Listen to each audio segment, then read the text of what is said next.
Unnerving coincidences, accidental insurance scams, weird twists of fate, reindeer, and unusually determined combatants make riveting stories. While your history textbook may have left out many of these bizarre details, these World War II tales are well worth remembering.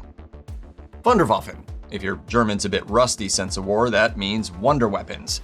They were highly destructive munitions like jet-powered V-1 bombs or the even larger V-2 rockets. Nazi engineers, scientists, and other researchers were tasked with developing new weapons meant not only to cause destruction, but to instill a sense of awe and dread. But then the Wunderwaffe got weird. The list of odd weapons includes the P-1000 Rata tank, which never got past the design stage. The reason? It would have topped out at more than 8,000 tons.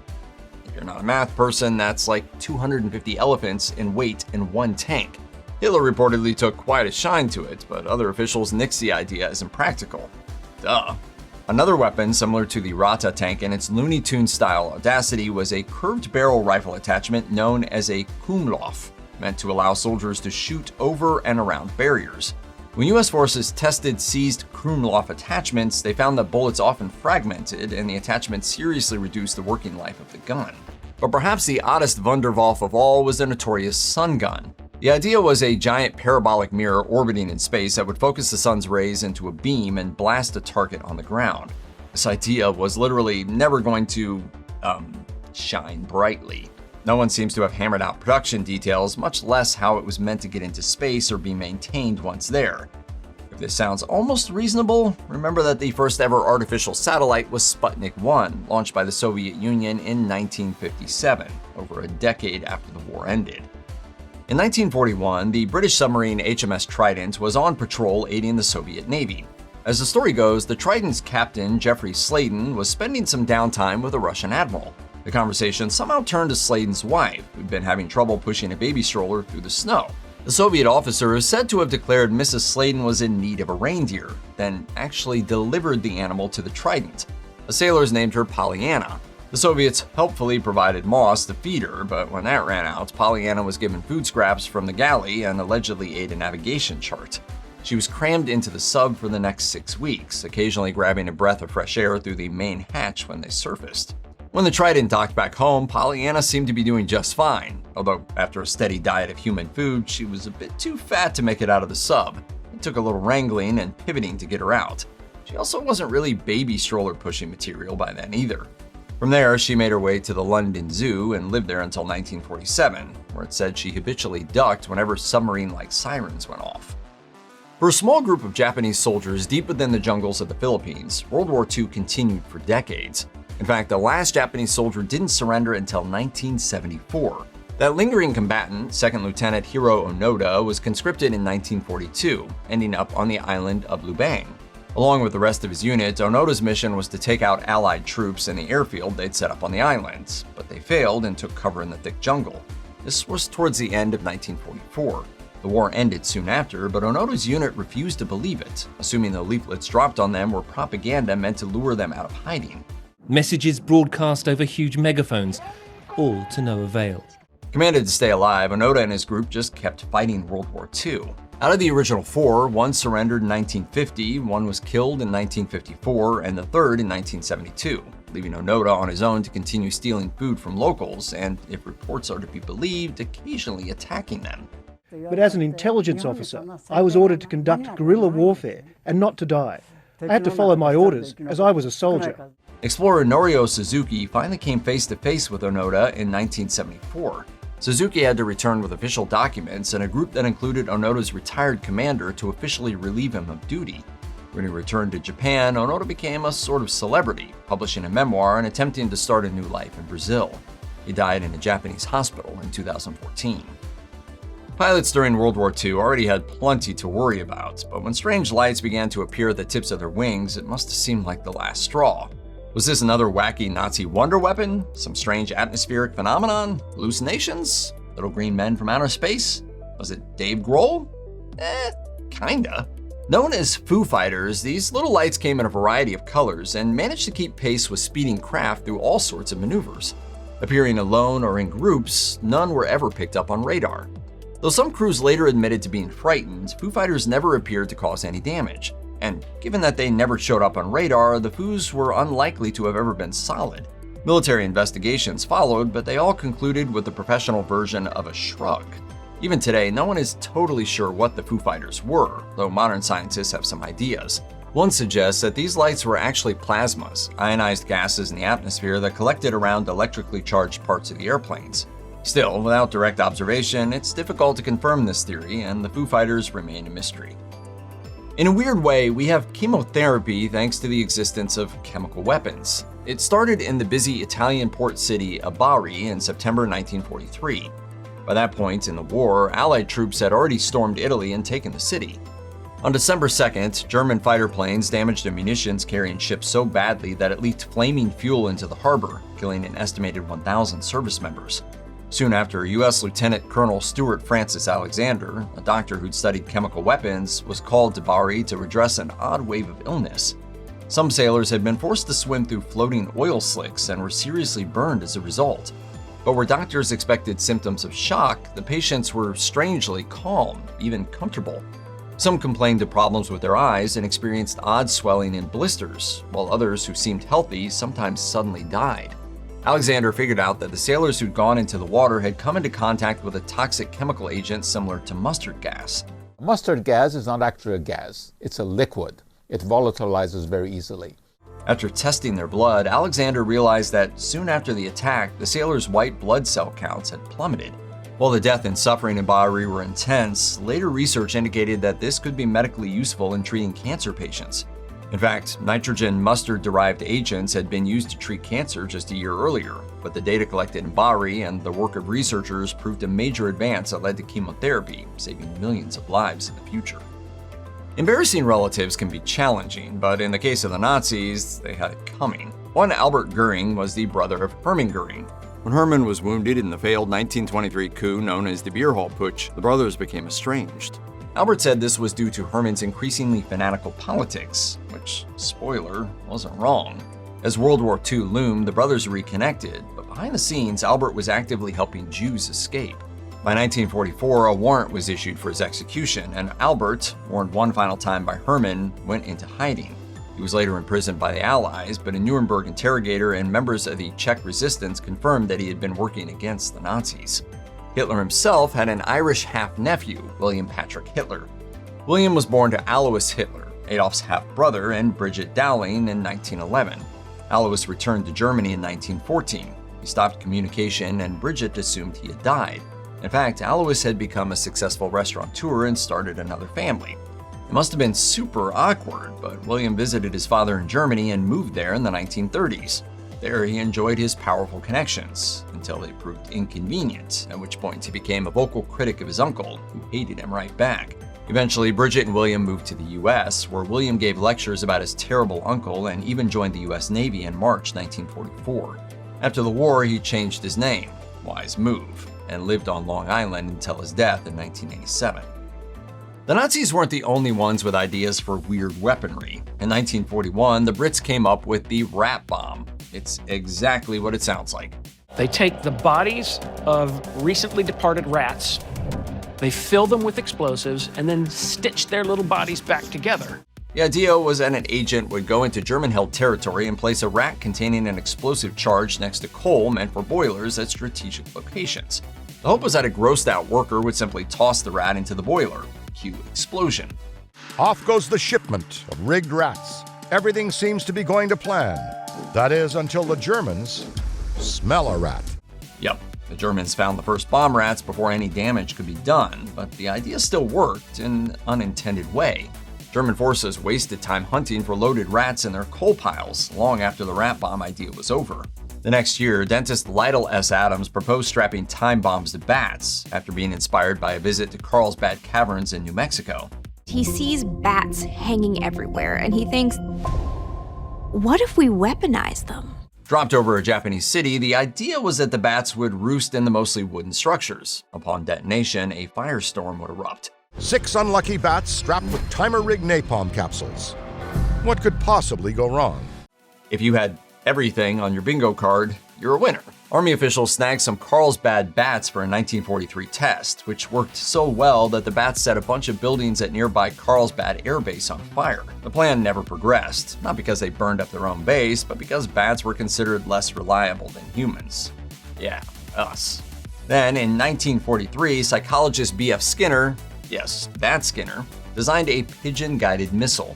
Specifically, he crafted a missile nose cone with space for 3 pigeons, each facing a small screen. The pigeons were to be trained to peck when they saw a target on the screen, which would aid in navigation. Unfortunately, this also meant that the birds would be blown to Kingdom Come.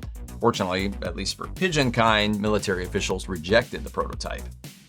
War makes a lot of once small issues very important, from keeping supply lines clear to cheering up the war-weary home front. But what if everyone's really sleepy? No problem, said Germany. We've got amphetamines.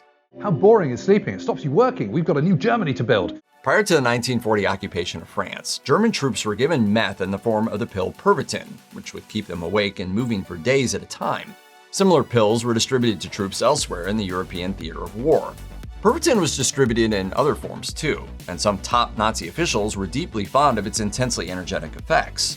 Hitler himself may not have taken Pervitin, but his personal physician, Dr. Theodor Morell, was happy to give the Fuhrer just about everything else, from other forms of speed to oxycodone. When it comes to thrilling war stories, few things grab attention more than an aerial dogfight. But American pilot Bill Overstreet trumped even that. He reportedly chased a German plane through Paris, maneuvering through the bottom struts of the Eiffel Tower. It all happened in 1944 when Overstreet flew a fighter escorting bombers through Nazi-held France.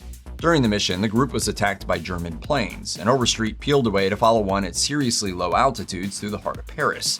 The Luftwaffe pilot appears to have led Overstreet so low in the hopes that anti-aircraft guns would get the American off his tail, but with no such luck. Even when the enemy pilot went below the Eiffel Tower, Overstreet followed and managed to hit the German craft, though he said it wasn't clear if the pilot was injured and he didn't see the plane actually go down. City residents were reportedly thrilled by the spectacle of a U.S. plane chasing Nazis in the air and frightening those on the ground, to the point where they put up a 3-day-long resistance against their German occupiers in the aftermath. For his part, though, Overstreet was weirdly nonchalant about the whole thing. Later, he called it no big deal. He said, "There's actually more space under the tower than you think. Of course, I didn't know that until I did it." World War II was rife with propaganda meant to dishearten both troops and civilians. Tokyo Rose was the handle given to a group of English-speaking women whose Japanese radio broadcasts were intended to demoralize U.S. troops, while Lord Haw Haw did much the same in Europe. Both sides also dropped leaflets over enemy territory meant to convince the bad guys to give up, or at least feel bad. Then there was Operation Cornflakes. The idea, which was generated by the Office of Strategic Services, involved bombing a German mail train and dropping bags of mail amongst the wreckage. The details of the plan even included forged stamps. Though the letters were addressed to real people, the contents were pure propaganda.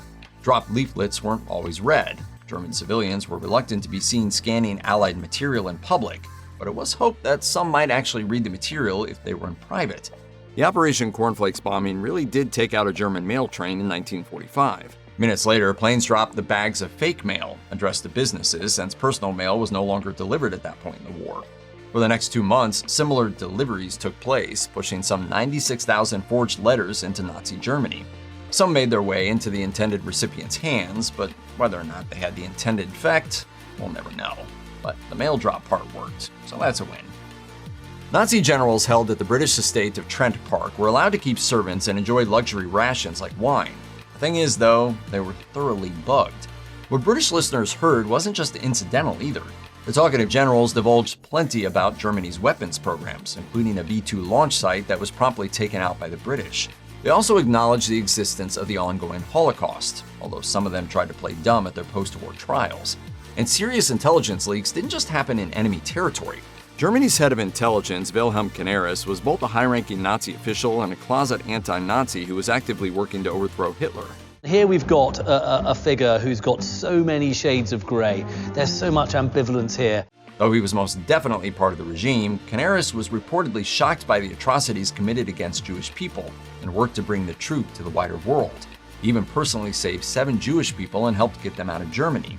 He's going against one of the major tenets of Nazi policy, which is to exterminate Jews. By early 1943, Canaris and several co-conspirators were planning Hitler's assassination, purposely misleading officials, appointing anti-Nazi friends to important positions, and meeting with Allied representatives in private. Canaris was finally arrested after a failed 1944 assassination attempt against Hitler and executed in a concentration camp in 1945. Defying orders is generally frowned upon in the military, but seeing one's homeland hit hard by Nazis can turn anyone into a bit of a rebel. Such was the case of Jean de Sully-Longchamp, a Belgian pilot who by 1943 was serving with Britain's Royal Air Force. In January of that year, he and another pilot were ordered to strike a railroad in Belgium, then return to their southern British base. But after completing the mission, de Sully peeled off and made for Brussels.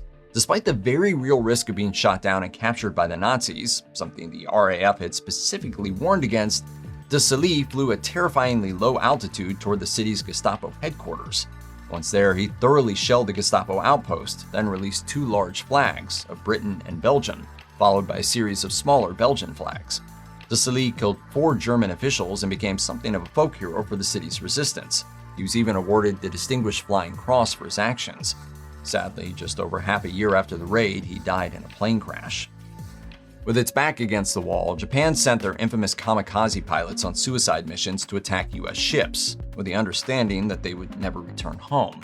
But pilots were far from the only Japanese service members who were asked or pressured into giving up their lives for the war effort.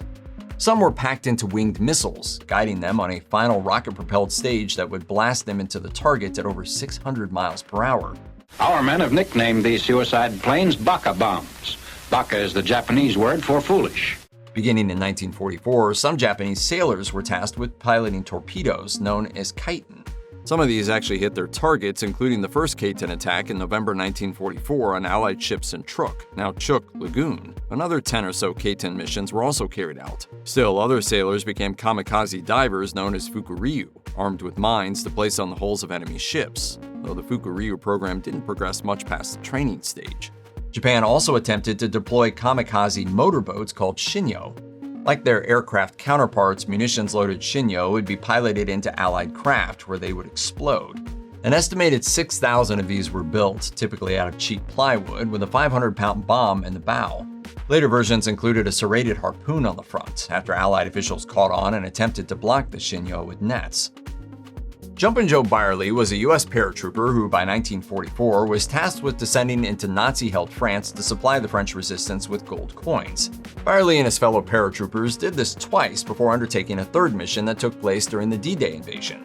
By that time, as Byerly's transport plane was taking heavy anti-aircraft fire, he was forced to jump at the terrifyingly low altitude of 400 feet. He survived, but was captured, interrogated, and sent to a POW camp. Byerly escaped one camp by bribing guards with cigarettes, but was quickly apprehended and tortured by the Gestapo. But when the German military complained that the civilian Gestapo was encroaching on its territory, the POWs were turned over to the military officials. Byerly escaped yet another camp and came across a Soviet tank company, whose commander allowed him to join up. He was wounded in a German attack and sent to a Soviet hospital where he met big-name military commander Georgy Zhukov. As Byerly recalled, Zhukov pulled some strings and had a letter delivered to the American. Byerly couldn't read the Cyrillic text, but was told it would get him home, and it did help him reach the US Embassy in Moscow. After some work to convince officials he really was Byerly, despite his being declared dead, Jumpin' Joe made it back home to Michigan. And that's where he just about got caught up in the weirdest insurance fraud case ever. Your son, Joe Byerly, is alive. Please return to us the $829 insurance death benefit. There, he married his wife Joanne in the same church where, just a short while earlier, they'd held his funeral. It's hard for some of us to fully appreciate the terror of living in Britain during the Blitz and other World War II bombing campaigns. In the middle of what should have been a restful night of sleep, the Luftwaffe might appear overhead, raining down destruction on your home. Many British people supposedly reacted with what was called the Blitz spirit, a variation on the classic stiff upper lip stoicism that led them to cheerfully persevere. But people were rightfully frightened of being bombed into oblivion. Why else would someone send their children to the countryside or descend into bomb shelters when air raid sirens blared? Some communal bomb shelters were actual working tube stations, while families might take cover in quasi-underground Anderson shelters typically installed in gardens. But others found themselves in situations where it was difficult to leave the home and find shelter elsewhere. For them, there was a contraption known as the Morrison Table Shelter. Meant to be used inside homes on the first floor, the Morrison Shelter was effectively a self-assembled steel cage. At the sound of air raid sirens, inhabitants could crawl in one or even regularly sleep inside. As the name indicates, the thing could also be used as a table. By 1945, it's estimated that 1 million were in use in British homes. We're going to play a humiliating trick on Hitler. Britain was ready to try almost anything by 1943, including conscripting an unclaimed corpse. Known as Operation Mincemeat, yes, it was really called that, the affair was run by the MI5 intelligence agency. The idea was to find a body, plant forged documents on it, and allow the remains to wash up on a Spanish beach. There it would be found by locals and passed on to the Nazis. The body in question belonged to a random homeless guy from Wales, Glendor Michael.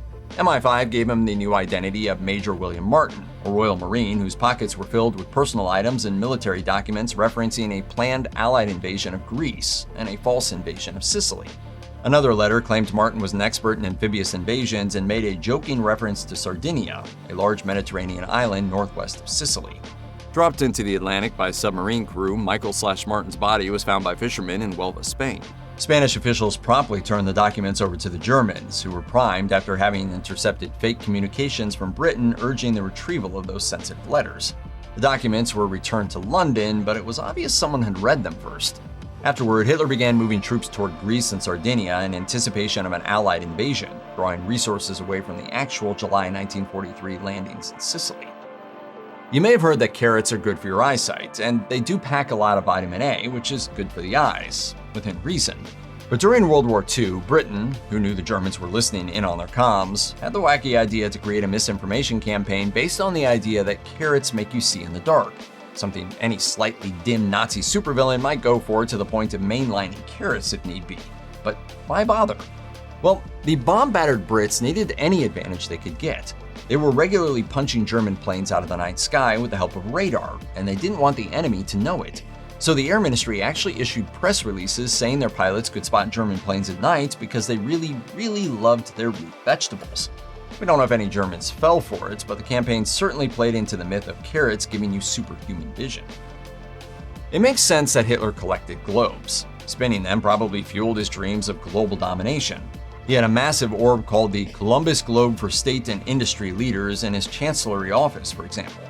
In 2007, cartographer Wolfram Polbans told the New York Times that he was fairly sure at least one smaller one from Munich, complete with a bullet hole, was really owned by Hitler, but the one in Hitler's chancellery office had vanished. Polbans argued that another bullet-struck globe in a Berlin museum actually belonged to Foreign Minister Joachim von Ribbentrop, not Hitler. Another Hitler-owned globe was snatched up by U.S. Army Warrant Officer John Bersamian, who took it as a souvenir while patrolling the Nazi retreat in Berchtesgaden. Seeing as it was May 1945 and Germany had surrendered, it's not as if Hitler, who killed himself on April 30th, was coming back to claim it. Bersamian took the globe back to Oakland, California, where it sat next to the family piano for decades, and finally went up for auction in 2007.